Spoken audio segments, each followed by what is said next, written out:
이순신 장군에 대해서 어떻게 생각하십니까? 예, 아니, 민중의 한 분으로 지금 생각을 하고 있거든요. 영웅이죠. 국가적인 위험에서 자신을 살신성인할 수 있는 사람 아무거나 할 수 있는 아무나 그럴 수 있는 건 아니잖아요. 국민학교 시절 때는 가장 존경하는 분의 한 사람. 지금도 마찬가지 그렇게 생각합니다. 원균 장군에 대해서는 어떻게 생각하십니까? 원균 장군은 좀 기회주의자적인 그런 그 당시 그 역사에 그렇게 나왔지 않습니까? 원균이요? 예. 원균이라는 사람도 있어요? 이순신 장군 뭐라는 사람 아니에요? 왜곡됐다 그러더라고요. 원균이 그렇게 아주 나쁜 사람은 아니었다는 식으로. 국민학교 때 배운 것 같진 않아요.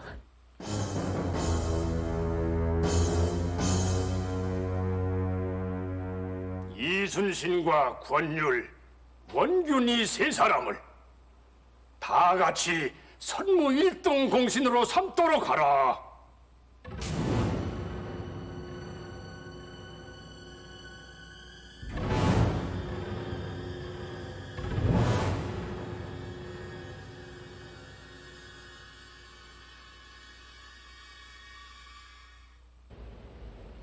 안녕하십니까, 고원정입니다. 사람은 누구나 역사 속에서 걸어나와 역사 속으로 들어갑니다. 이곳 규장각을 빽빽하게 메우고 있는 우리 선조들의 삶의 발자취. 오늘 그 천문을 여는 역사의 라이벌은 이들 기록 속에 정지되어 있는 역사적 진실을 그 역사 속에서 경쟁 관계에 있었던 두 인물을 통해서 찾아보려고 합니다. 그 첫 시도로서 우리는 지금으로부터 400년 전 역사의 격변기였던 임진왜란이 만든 두 장군, 명장 이순신과 원균을 만나보게 될 것입니다. 우리 시대의 진정한 맞수, 라이벌의 전형. 이제 우리는 그것을 찾기 위해서 모든 편견을 버리고 역사 속으로 들어갑니다.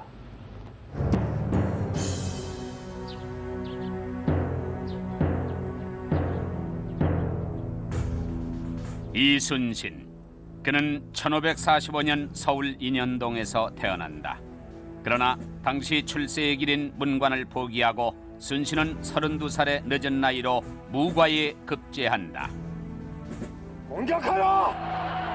한 놈도 남기지 말고 모조리 함경도에서 시작된 이순신의 활약은 뒤늦은 출발에도 불구하고 여진족 추장을 사로잡는 등 일찍이 그 명성을 떨친다. 이순신보다 5살 위인 원균. 그는 무인 집안의 후손답게 일찍 무과에 급제하여 관직의 길을 걷는다. 이후 원균은 주로 육군의 관직을 맡으며 북방에서 용맹을 떨친다. 여진족들은 이런 원균과의 싸움조차 피했고 마침내 원균은 여진족의 본거지인 시전부락 격파에 성공한다. 이후 그 전공을 인정받아 1588년 원균은 전라좌수사로 승진한다. 그러나 뛰어난 전투력에도 불구하고 행정력의 미숙으로 관직을 박탈당하는 비운을 겪기도 한다. 그로부터 3년 후 원균이 선임으로 있던 그 직책 전라좌수사에 이순신이 부임한다.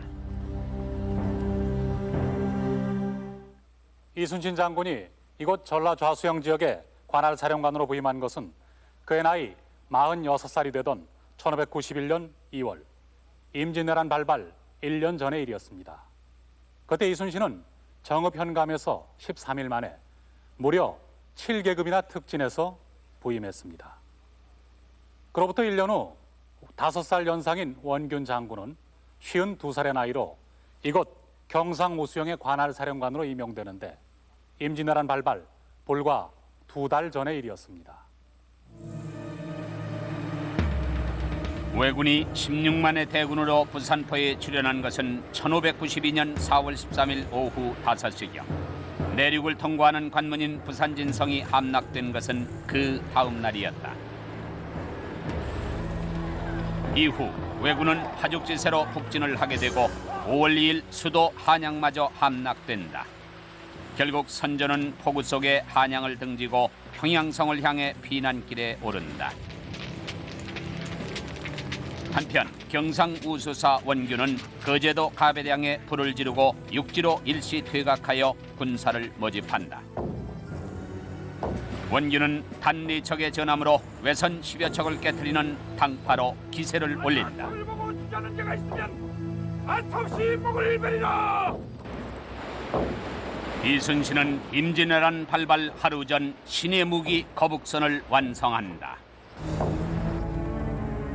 며칠 후 경상우수사 원균의 구원 요청을 받고 전라좌수용 함대에 출정을 결의한다.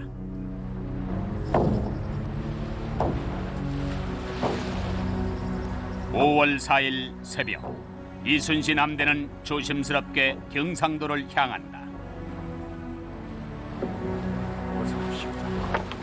먼 길 오시는 고생이 많으셨소이다.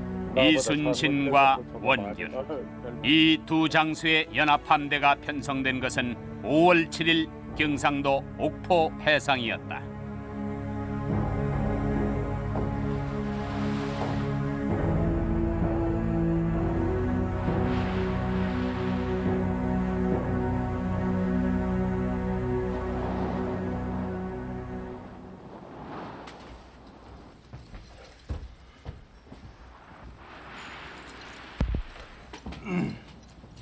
적의 함대는 지금 가덕도의 전성에 집결해 있는 것이 분명하오. 우리에게도 이젠 판옥선이 여러 척 있으니 사정 볼 것 없이 당장 칩시다. 그렇게 무작정 나아가기보다는 적의 세력이 어느 정도인지 파악한 연후에 신중히 움직여도 늦지 않을 것으로 압니다마는. 네, 그럼 이공의 말을 따르기로 하겠소. 그리고 또 한 가지, 전라 수군들이 이곳의 물길을 잘 모를 뿐만 아니라 여기는 경상 우수영 관할이니 우리가 선봉에 서기로 하겠소이다.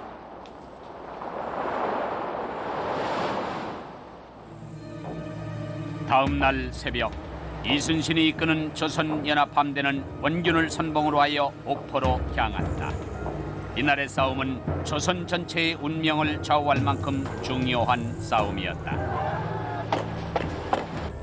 가벼이 움직이지 말고 손바같이 신고해라. 혼자 총통 발사. 혼자 발사.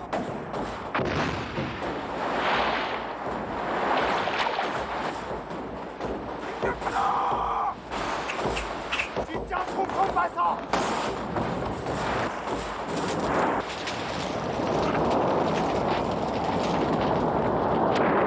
함부로 움직이지 말고 고요하고 무겁기를 태산같이 알아. 한 번에 명중시켜라. 죽기를 각오하고 싸우라. 올라서지 마라. 이굴하게 목숨을 보지하는 자 한참 신옥을 베리라.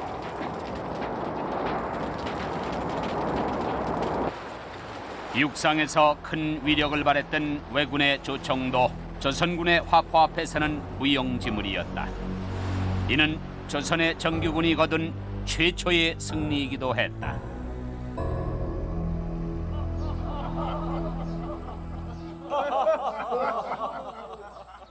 자, 이수사, 내 술 한 잔 받으시오.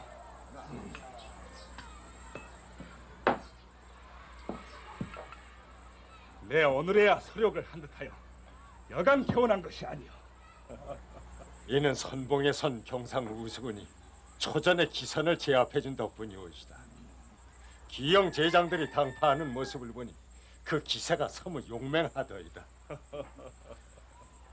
허나 상께서 기어이 북쪽으로 파천하셨다 하니 신하된 자로서 이런 불청이 어디 있으며 이 어찌 통탄할 일이 아니겠습니까? 이수사, 기왕의 일이 여기까지 온 바에야 우리가 해야 할 일은 단 하나. 적들을 크게 무찔러 주상의 신기가 이루어되길 바란 수밖에 더 있겠어. 차후에도 전라 경상 양군이 오늘처럼 힘을 합하여 합동 작전을 펴기로 합시다. 오늘보다 더 큰 공을 세워 행조에 알리면 주상께서 거한이 즐거워하시겠어. 그렇고 말고요. 원수사의 말씀이 100번 옳습니다.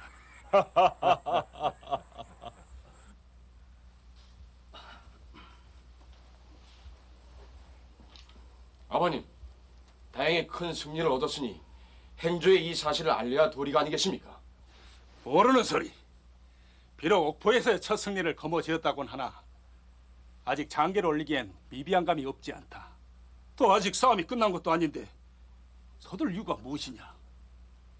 좀 더 큰 전공을 세우거든 그때 가서 장계를 올려도 늦지 않음이야. 하오면 이 수사께 없어는 글쎄, 이군과 내가 합동작전을 펴고 있는 터이니 싸움이 끝나고 연명으로 장계를 올려야 하지 않겠소?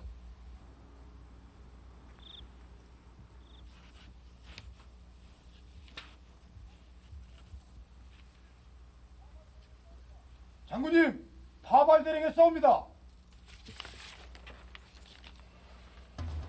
삼가 적을 무찌른 일로 아뢰나이다. 전일 공경이 받자온 이날 이순신이 올린 첫 승전 장계를 읽고 피난길의 선조 임금은 기쁨의 눈물을 흘렸다. 그러나 이 보고서는 훗날 경상전라 양 진영 간의 반목을 낳게 한다.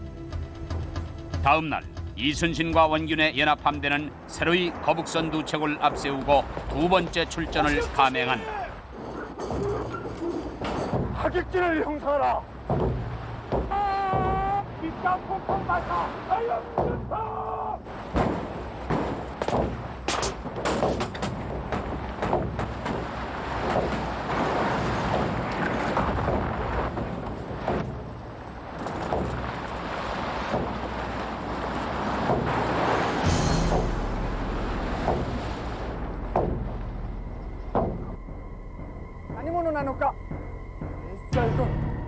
한편 명호옥의 도요토미는 왜군의 전 함대를 동원 조선 수군의 섬멸을 명령한다. 이에 따라 왜군의 대규모 정예 함대가 속속 견내량으로 집결한다. 폭이 좁고 암초가 많은 견내량은 왜군의 서해안 진출 길목이기도 했다. 그런데 적의 대함대가 이곳 견내량에 머무는 것이 사실이라면 한시도 지체할 수 없는 일 아니오이까? 당장 나아가 당파로 부셔버립시다. 그건 그리 간단한 문제가 아닌 듯하오.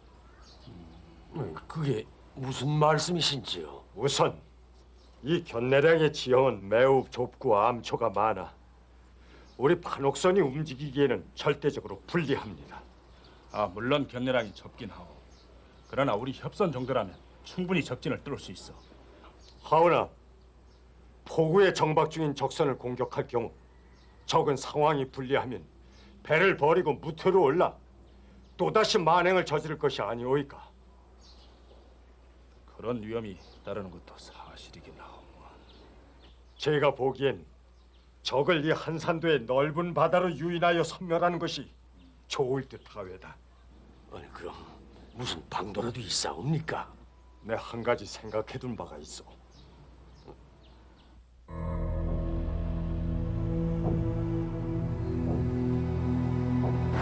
왜군 선단의 모습이 서서히 나타난다. 한산 해전의 작전은 견내량으로부터 왜선단을 유인 넓은 바다로 끌어내리는 것이었다. 조선함대는 일제히 돌아서 쌍하객진을 형성한다. 적이 비록 많다 해도 바로 우리 배에 번쩍이지는 못할 것이니 사정을 다해소하라. 인계하라! 인계하라!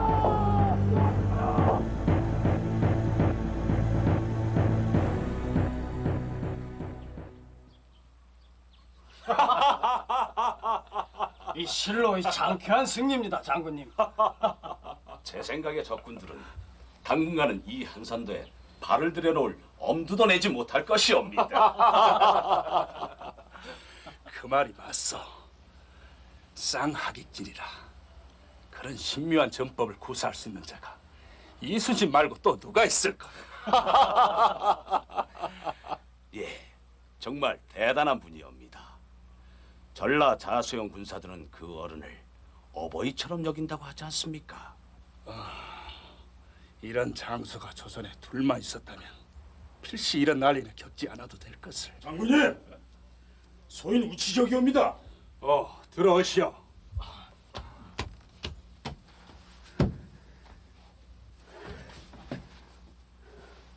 장군님, 이순신이라는 자가 대체 이럴 수가 있단 말입니까? 지금 막 전라 자수영에서 오는 길입니다. 전라 자수하가 종이품 가선대부로 승진했다 이 말씀이에다. 무엇이? 아니 그게 무슨 소리요? 아니, 자세히 좀 말씀해 보시오. 옥포에서 한산해전까지 승전 장계를 올린 데 대한 보상으로 이수사께서 가선대부로 영진했다 이 말씀입니다. 장계라니. 아니 내가 장계를 보낸 바가 없는데 무슨 장계이며 무슨 근거로 이수사에게 그런 광명이 돌아갔단 말이오? 그뿐인 줄 아십니까?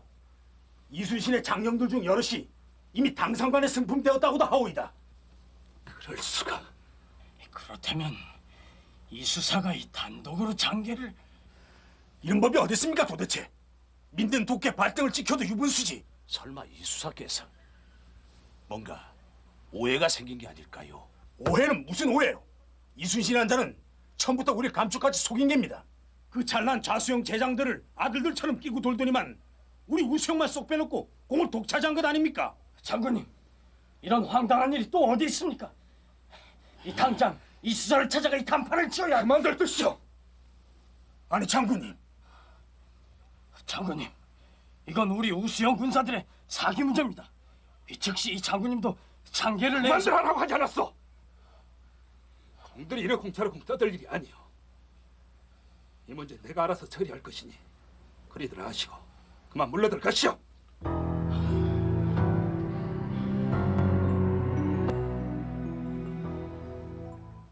약조라뇨?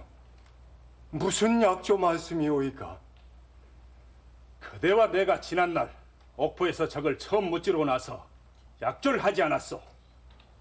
차후에 큰 공을 세워 연명으로 장계를 올리기로 천금 같은 약조를 하지 않았소이까? 원수사, 무엇을 잘못 알고 있는 듯하오. 지난날 원수사와 내가 힘을 합하여 적을 무찌르기로 약조한 것은 분명하오.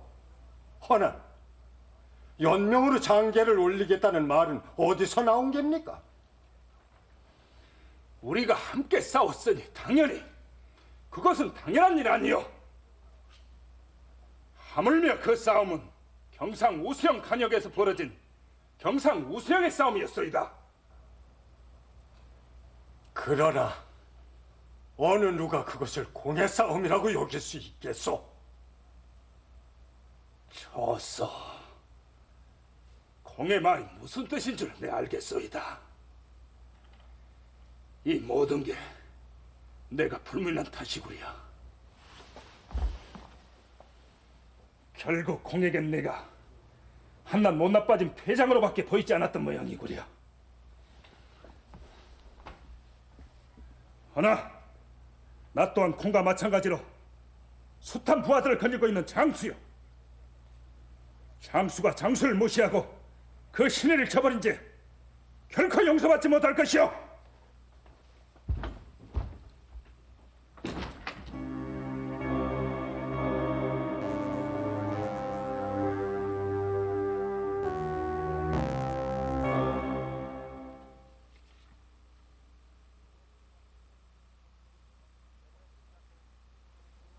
왜군의 침략 계획인 소륙 병진책에 제동을 건 최초의 승전 보고서입니다.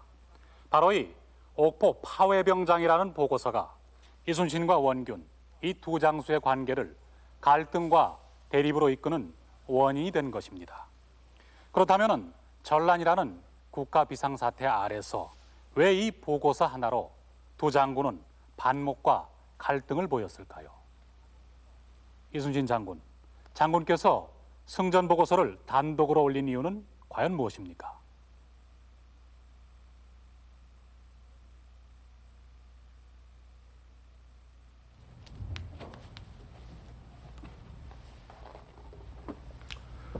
원균 장군은 내가 자신의 공을 빼앗고 단독으로 보고서를 올려 주상의 신임을 받았다고 주장하오만 추호도 그럴 생각은 없었소. 주상께서는 나를 경상도 해전의 지휘관으로 삼으셨소. 전투 결과를 보고하는 것은 지휘관의 당연한 의무요. 원균 장군, 누가 승전 보고서를 올리느냐 하는 문제가 과연 국난 앞에서 분열을 보여야 할 만큼 원 장군에게는 중대한 문제였습니까? 그것도 이해 못하는 나 원균이 아니외다. 그러나 전투는 곧 군의 사기와 직결되고 병사들을 이끄는 지휘관으로서 주상이 내리는 전공을 통해 군의 사기를 진작시키는 건 곧 나의 의무였어. 역사에 가정이란 없지만은 만약 두 장군께서 협력 관계를 계속 유지했다면은 왜군과의 7년 전쟁을 보다 빨리 끝낼 수도 있지 않았나 하는 생각을 해보게 되는데 이에 대해서는 어떻게 생각하십니까?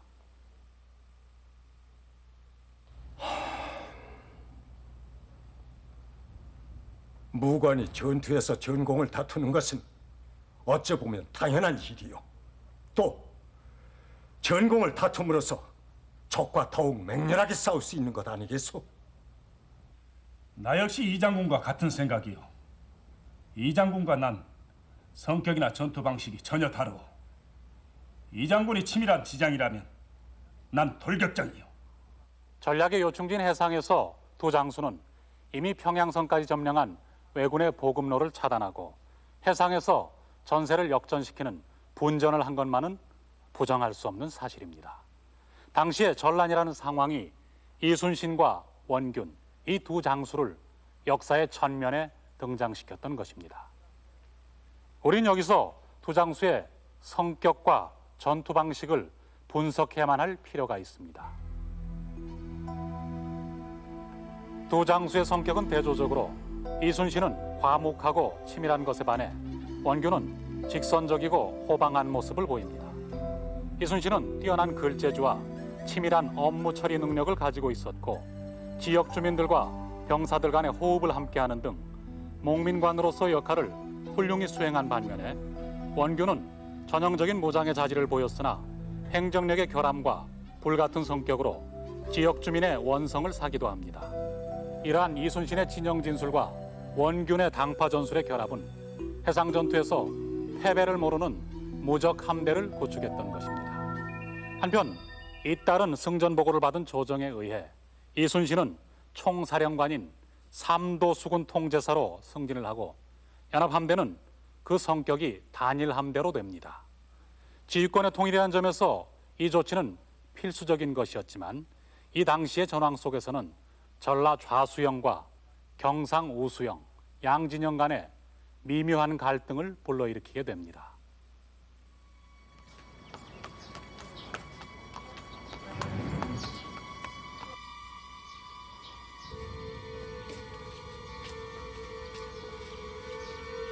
어떻게 이럴 수가 있단 말이오? 우리 경상 우수영 병사들이야말로 늘 선봉에 서서 죽기를 각오하고 싸웠거늘 멀리 떨어져서 죽으라 포만 쏘는 자들이 어찌 공을 독차지할 수 있단 말이오? 더 이상 그들의 속임수에 놀아날 수는 없는 법입니다. 사또께서 당장 찾아가 따져야 합니다. 고정하시오. 전라도 수군 측에서 가장 공을 많이 세운 것은 누구나가 다 알고 있는 일입니다. 이 수사께서 통제사에 오르시는 것을 누가 감히 뭐라 하겠습니까? 아니, 일이 이 지경에 이르렀는데도 오포만호께서는 그들의 역성을 들여주시려고만 합니까? 오포만호의 말이 옳습니다. 아버님의 심정을 이해하고도 남지만은 전라 자수영에서도 이쪽을 바라보는 눈이 그리 좋지가 않다고 들었습니다. 그런데 아버님의 기색이 심상치 않으시니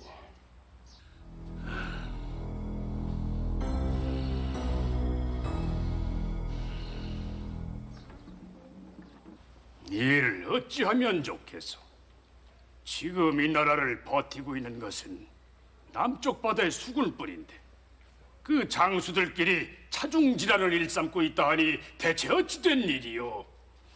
원균의 수하 중에는 그 공이 많은데도 도리어 그 상이 다른 사람들보다도 못한 자가 많아 이로 인하여 서로 다투고 있는 줄로 아옵니다.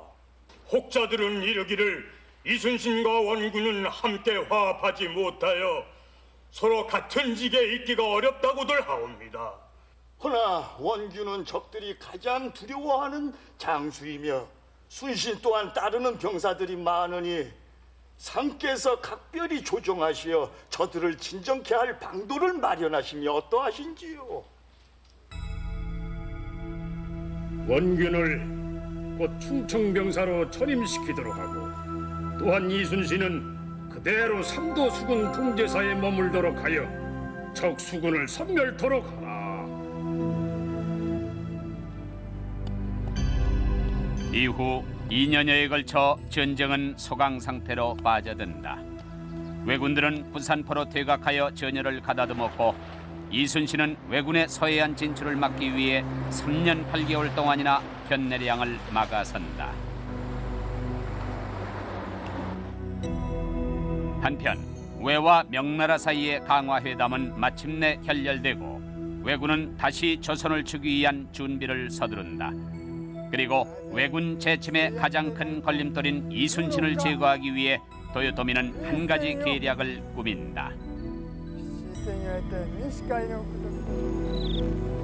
왜군 제1사령관 고니시 유키나가는 첩자인 요시라를 시켜 이 계략을 실행에 옮긴다. その間白石愛吉田絹に行って葛藤清正が風呂敷を知らしでやるからその時海でさえ行けばきっと殺しで 그 내용은 이러했다. 1월경 동남풍이 불면 고니시와 사이가 나쁜 외장 갓도가 바다를 건너올 것이니 이순신을 출전시켜 갓도를 칠하는 것이었다. 전세에 어두운 조정을 이용하여 이순신 함대를 끌어내리는 계략이었다.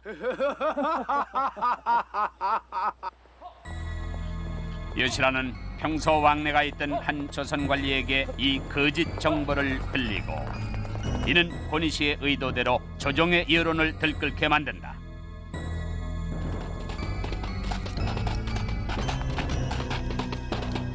이는 적 수계 가등 청정의 목을 베올 수 있도록 하늘이 내려주신 기회로다.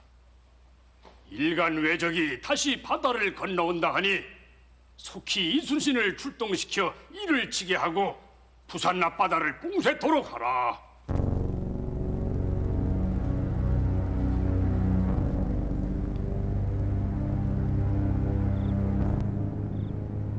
이는 필시 우리 수군을 끌어내려는 적의 계략임이 분명한 것 같소. 공들의 의견은 어떻소? 저 역시 같은 생각이옵니다. 우리 수군의 힘으로만 부산을 치기에는 역부족이옵니다. 왜군들은 이미 예전에 그들이 아니니 섣불리 출전을 했다간 큰 낭패를 당할 것이옵니다. 견내량을 지키는 것만으로도 적의 서해안 진출은 얼마든지 막을 수가 있습니다. 하지만 조정의 명이 저토록 강경한데 만일 출전하지 않았다간 무슨 화를 입지는 않을지. 더구나 전일에 세자저하께서 여수까지 친히 납셨는데도 출전하지 않았으니 이 일을 장차 어찌 감당하시렵니까?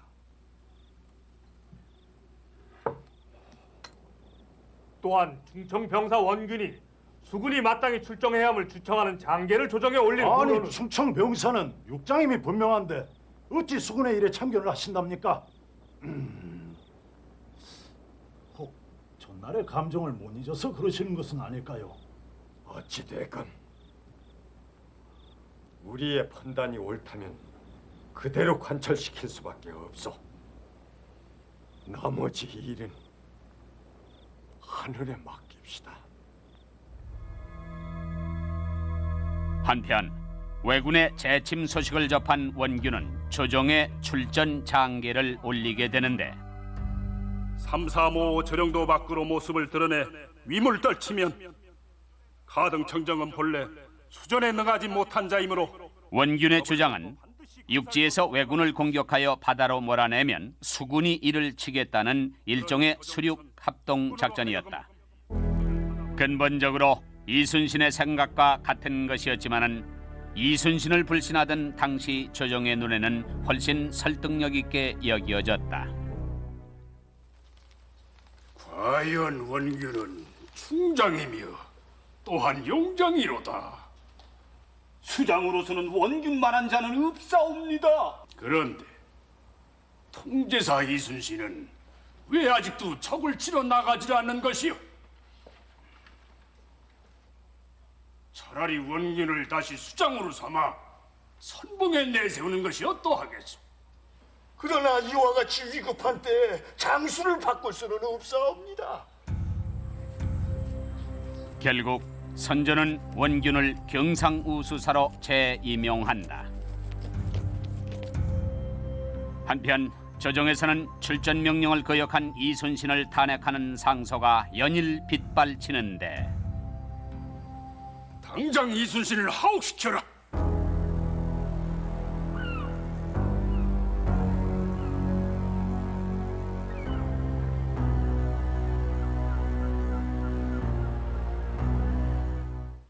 해군 총사령관인 이순신의 파면과 구금은 결과적으로 병사들의 사기저하로 나타났고 적과의 대치 상황 속에서 아군의 전투력을 크게 약화시켰습니다.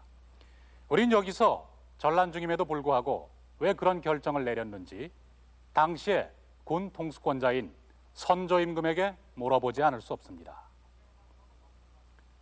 한 명의 장수라도 더 필요한 국가 비상시기에 어떻게 이순신 장군 같은 명장을 하옥시킬 수가 있습니까? 그게 어찌 침 스스로 결정할 수 있는 일이겠는가?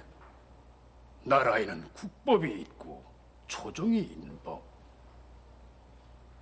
일설에 의하면 이순신 장군을 하옥시킨 것이 원균 장군의 모함 때문이라고 하는데 그게 사실입니까? 원균이 이순신에 대해 불만이 있었던 것은 사실이나 그렇다고 일개 장수의 상소가 어찌 조정을 좌우할 수 있다고 생각을 하시오? 조정에는 경륜 높은 많은 대신들이 있어요. 모든 결정은 조정의 중론으로 이루어지는 법이요. 조상께서 필요에 따라서 이순신과 원균을 배치하고 또 바꿔가는 과정을 볼 수가 있습니다. 따라서 우리는 바로 이러한 조상의 통치술 혹은 종친들 간의 권력 다툼 이런 정치적인 이유에 의해서 이순신 장군이 하옥된 것이 아니냐 하고 추정하는데 조상께서는 어떻게 생각하십니까? 한 인물이 너무 커지면은 그 위세가 하늘을 찌르는 법.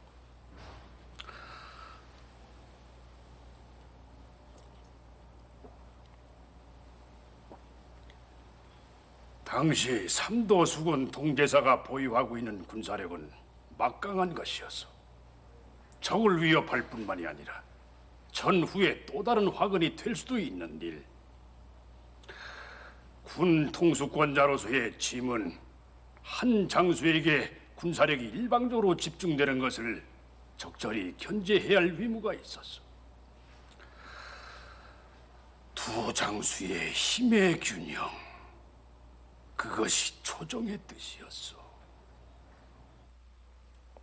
여기서 우리는 이순신 장군의 하옥이 원균 장군의 모함에 근거했다기보다도 이순신 장군의 충정에 대한 오해와 함께 현지 사정에 어두웠던 조정에 그 책임이 있었다는 결론에 도달하게 됩니다.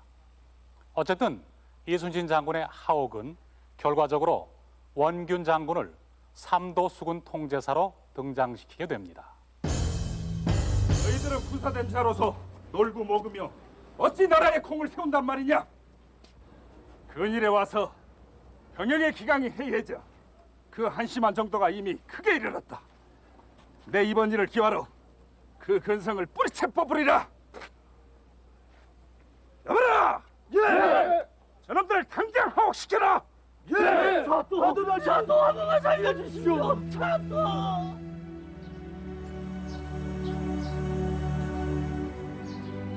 원균은 진퇴양난에 빠져 있었다.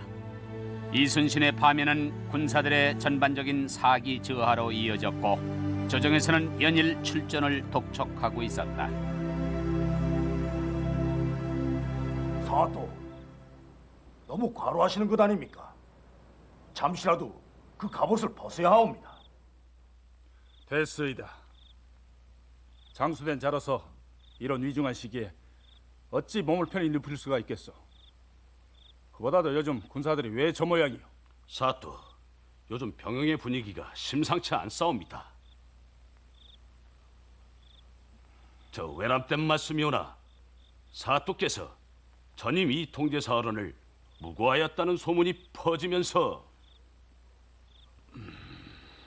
그보다도 도원수께서 연일 출전을 독촉하고 계시니 그게 더 큰일인 듯합니다. 전일 주상전하께 올린 장계도 있고 해서. 허나 그건 말도 안 되는 소리입니다. 지금 나갔다간 우리 수군들만 죽을 따름입니다. 도원수께서 어떻게 되신 것 아닙니까? 육군은 나갈 생각도 하지 않고 우리 수군들은 호랑이 굴로 들어가라고 하니 이거 참.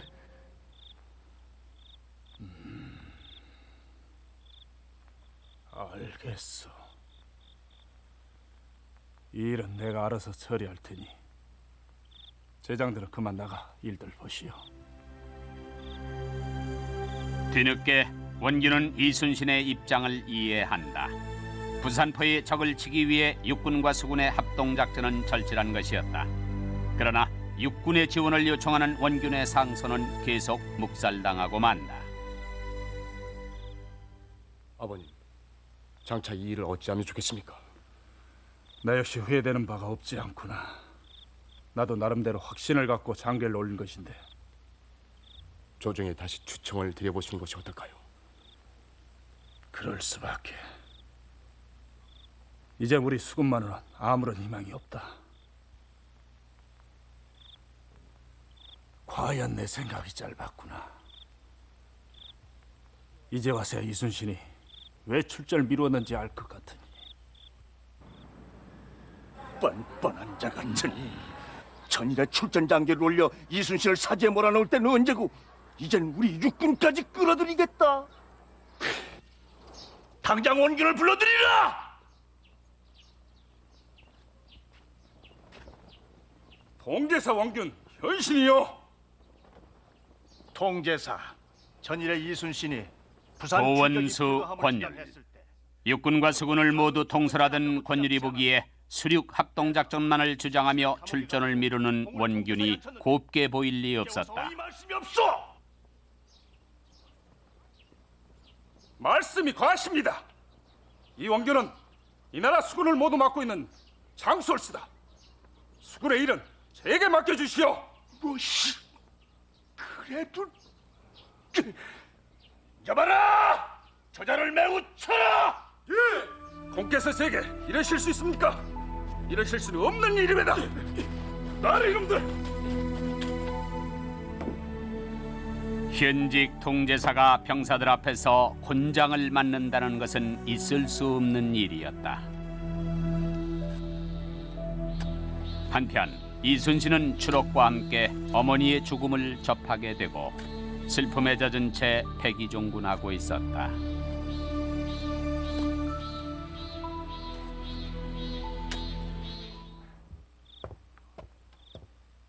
사또, 차라리 우리가 군우에 의해 죽는 게 낫지 어찌 군사들을 사지로 끌고 간단 말입니까? 이수사의 말이 옳습니다. 만일 도원수의 명령을 어기면 우리 세 사람만 죽으면 되는 일. 하나 명령에 따라 진군을 하면 끝내 나라 일을 크게 욕되게 할 것입니다. 사또께서 강경하게 버티셔야 합니다. 다 소용없는 노릇이오. 그런 어거지 명령이 어디 있습니까? 승산 없는 싸움을 하느니 일시적으로 피하는 것이 상책입니다. 전임 통제사만 그만두시오. 하늘이 순리를 돕지 아니하니 어쩔 수가 없어. 이제 남은 것은 오직 한 마음으로 최선을 다해 싸우다 죽는 길뿐이요. 준비가 되는 대로 출전할 것이요. 행여 군의를 어질픈 장 내 직접 참수할 것임을 명심하시오.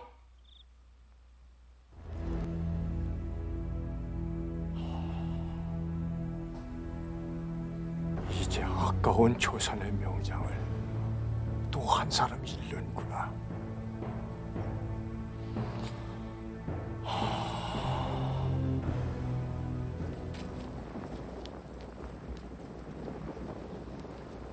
아버님, 우리 수군은 장차 어찌 되는 것입니까?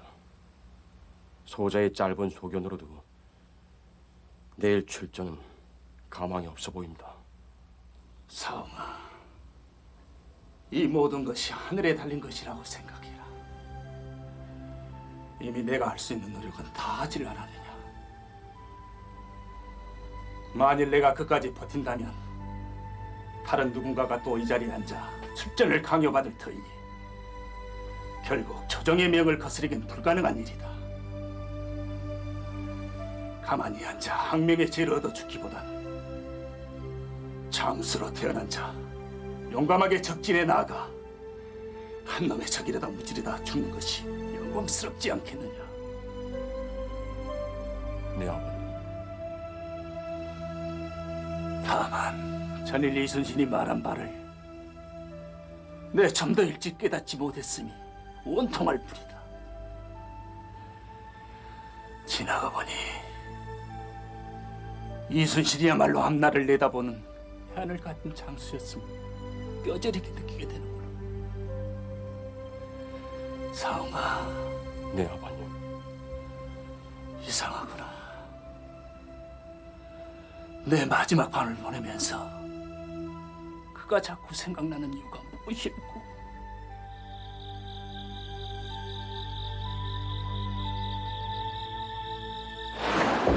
어머님, 비가 몹시 오고 있는데도 뭐 결정을 하셔야 합니까? 이미 하사는 시를 떠났는데 나를 위해서라면 죽음인들 두렵겠느냐? 함기라라! 폭우와 심한 풍랑 속에서 부산으로 가는 길은 멀고도 험했다. 거센 파도와 싸우며 노를 젓느라 병사들은 지치고 노를 잡은 손에서는 피가 흘렀다. 좀 갖다 주라. 여봐라, 물을 갖고 오너라. 열흘째 되는 날, 조선 수군은 거제도 동북단 7천량 입구에서 하루를 묵게 된다. 그런데 한밤중에 몰래 잠입한 왜군들이 배에 불을 놓은 채 도망을 치는데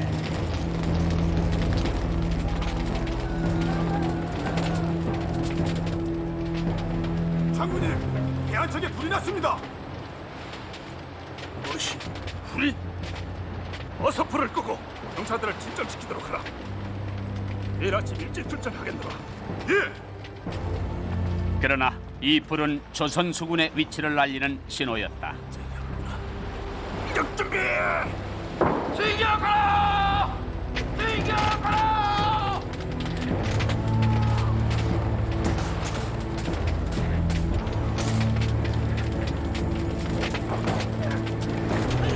새벽녘 대규모 왜군 함대의 포위 공격으로 패배를 모르던 조선 함대는 형체도 없이 사라진다. 이는 우리 조선 수군이 당한 최초이자 최대의 패전이었다. 한편 전열을 가다듬기 위해 무트로 올랐던 원균 또한 이곳에서 최후를 맞이하게 된다.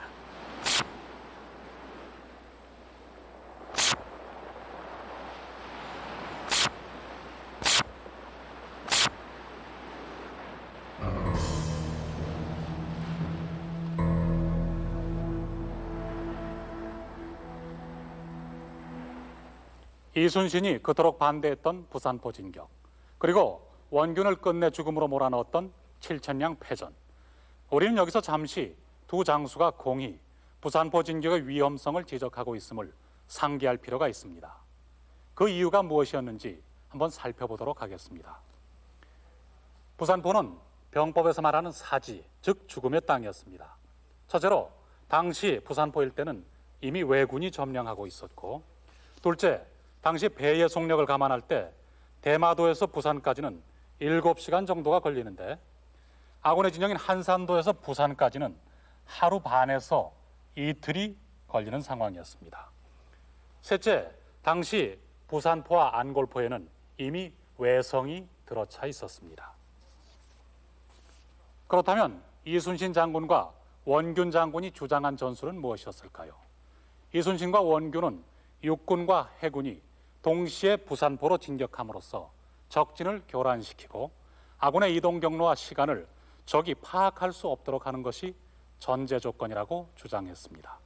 즉, 육군의 지원 없이 해군만의 부산포 진격은 불가능하다는 것을 두 장군은 익히 파악하고 있었던 것입니다. 한편 원균 장군의 패전과 죽음의 소식을 접한 조정에서는 위기감을 느끼고 이순신 장군을 다시 통제사로 재임명하게 됩니다.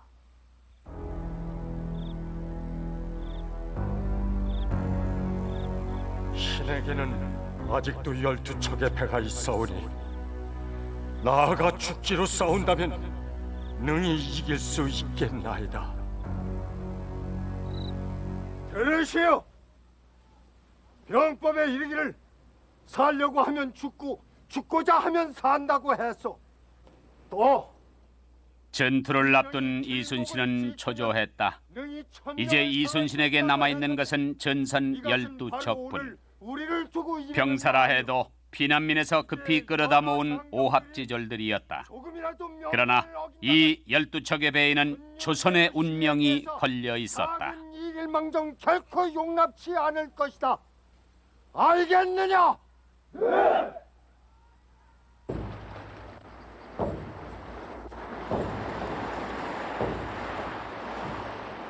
진격하라! 진격하라! 이순신은 적을 급류가 흐르는 명량해협으로 끌어들여 싸움을 벌이게 된다.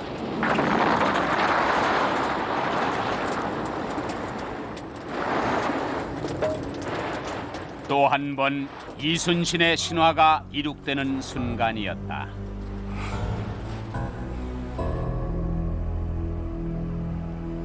한편 도요토미가 죽자 조선에 있던 모든 왜군에게는 철수 명령이 내린다. 장군님.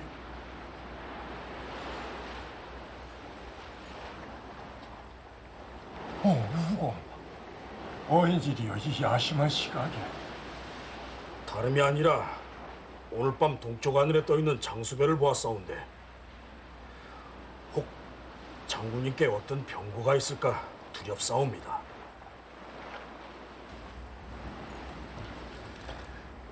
그리고 지금 병사들은 힘이 동요하고 있습니다. 그 별로 인해서 나쁜 소문들이 퍼지는 타에. 그게 무슨 말씀이요? 아래옵기 송구스럽습니다마는 옛부터 장수별이 떨어지면은 그 수상되는 자가 전사할 것이라는 소문이 있지 않습니까? 그런데 오늘 밤 그 장수별이 희미해졌으니. 그래서 이번 싸움에 내가 전사한다? 사또 그렇게 태어나실 일이 아닌 줄로 아옵니다. 당장 제를 올리는 것이. 걱정 마시오, 후공. 비록 그것이 사실이라 할지라도 장수가 싸움터에서 죽는 것이 뭐 그리 큰 일이겠소. 이제 적의 무리는 쫓겨갈 터이니 이번 싸움에 저들을 모두 무찌르고 나도 죽을 수 있다면 나로선 더 이상 바랄 것이 없소이다. 돌아가신 원수사 어른께서도 늘 그런 말씀을 하셨사옵니다. 무릇 장수는 싸움터에서 전사하는 것이 마땅하다고. 원수사 어른도 그렇게 돌아가셨지만은. 우공은 진정 행복한 사람이요.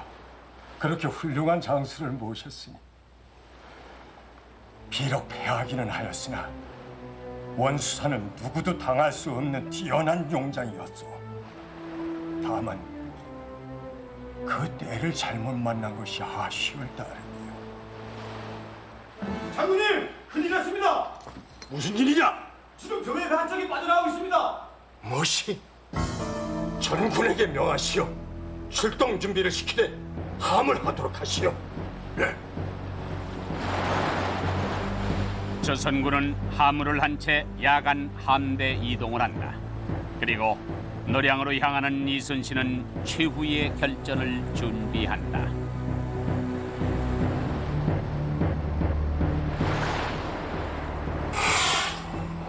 임진왜란 그 마지막 전투가 시작된다.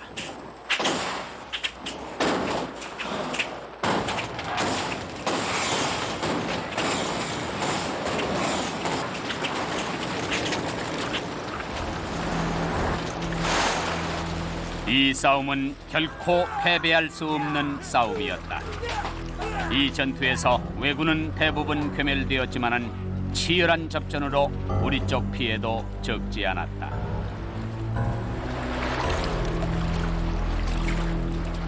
지금 다음 날 그런데 이순신은 갑옷이 아닌 전립 차림이었다.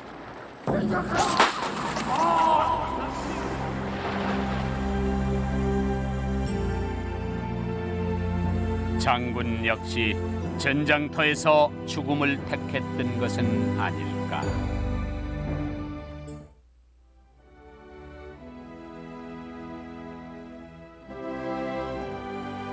그리고 3일 후 7년 전란은 끝난다. 영웅이 되고 못 되는 것은 본래 일의 성패를 가지고 논할 문제가 아니다. 이순신과 원균은 임진년에 동심이 협력하여 대적할 때 싸움마다 항상 앞장섰다는 것을 보면은 그 용맹무쌍함을 가히 짐작할 수가 있다. 그러다 패전을 하니 그 허물이 모두 원균에게 돌아갔는데 그 책임은 원균이 짊어질 것이 아니라 다름 아닌 조정에서 그렇게 한 것이니라. 이순신과 권율, 원균 이 세 사람을 다 같이 선무 1등 공신으로 삼도록 하라.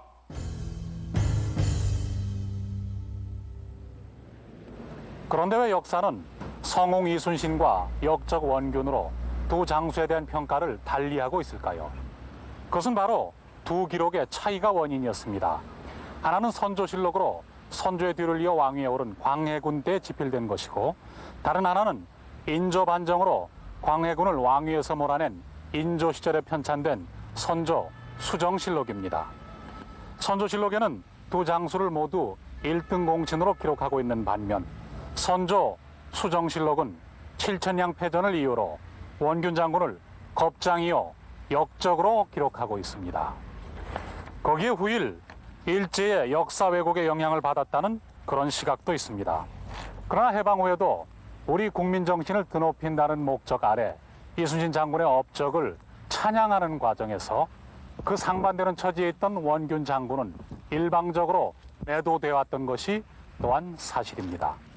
우리 사회의 오랜 고질병이라 할 흑백 논리가 적용된 경우라고 할 수 있겠습니다.